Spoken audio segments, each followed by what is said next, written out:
evening. May we request the audience to please sit down so we can start the program. I brought all my relatives.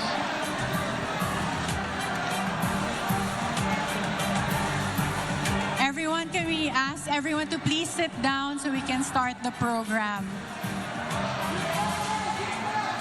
Okay.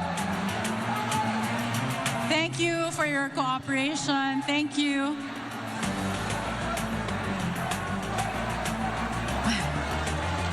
Okay.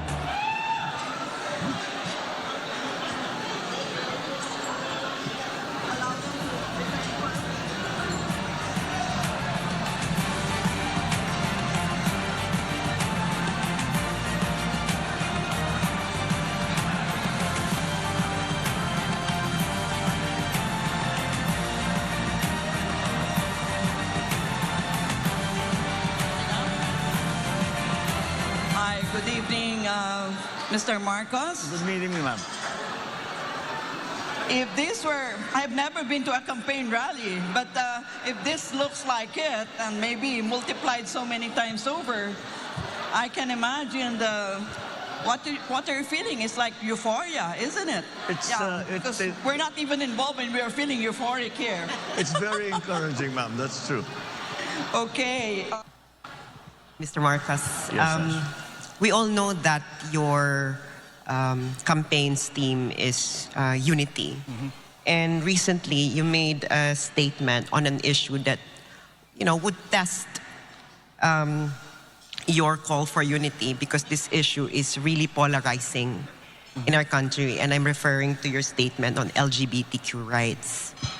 And so my question is, there are a lot of interests that had to be balanced here, especially that even though that we are a secular country, our people, around 80% of our people have really, really strong religious beliefs. And these two things, are always contrary to each other. So my question is, how will you balance the legitimate aim of protecting the rights and welfare of LGBTQ people while at the same time respecting the legitimate interests of religious groups that they can freely pursue their belief on this matter?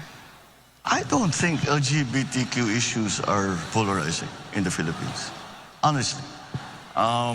I think we are much more open-minded about it, considering the fact that we are in fact a very Roman Catholic country.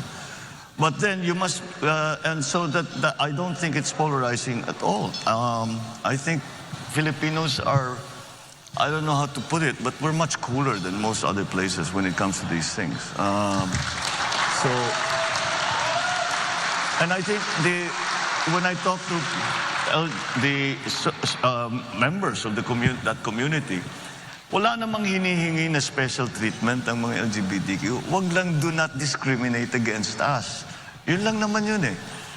We don't want a special program for you, for ourselves. We want to, do something. Just patas lang. Patas lang, pare-pareho lang. Na kahit LGBTQ kami, kahit matanda kami, kahit come from the wrong place, I don't know, whatever. All forms of discrimination are some things that we have to guard against, because that's corrosive. That just gets in the way. It doesn't help. It doesn't help anything. So that, I think, is the approach to LGBTQ issues: is just fight discrimination every step of the way. There's a pool of talent in every sector of our society that we need to take advantage of, and so we cannot exclude any part and say hindi pwede yan, hindi na ayaw namin sa ganyan. And let me get to the point. I mean, LGBT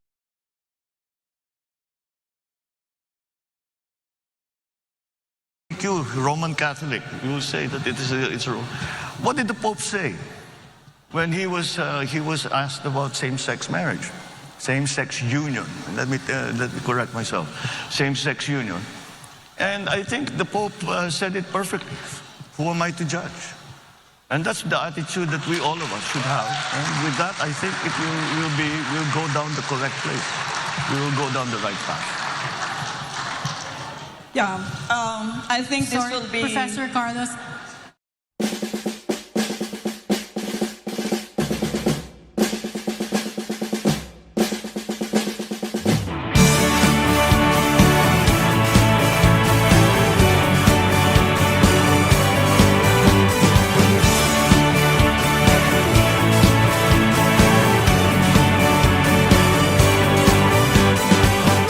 May bagong silang, may bago ng buhay, bagong bansa, bagong galaw, sa bagong lipunan.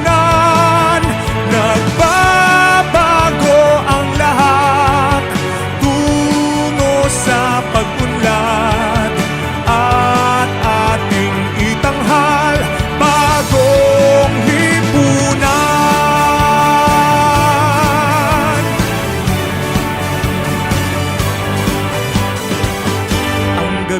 Nagmaliw ng ganap at lumipas na ang magdamag.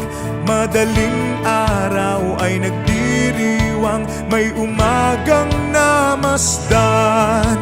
Ngumiti na ang pag-asa sa umagang anong ganda.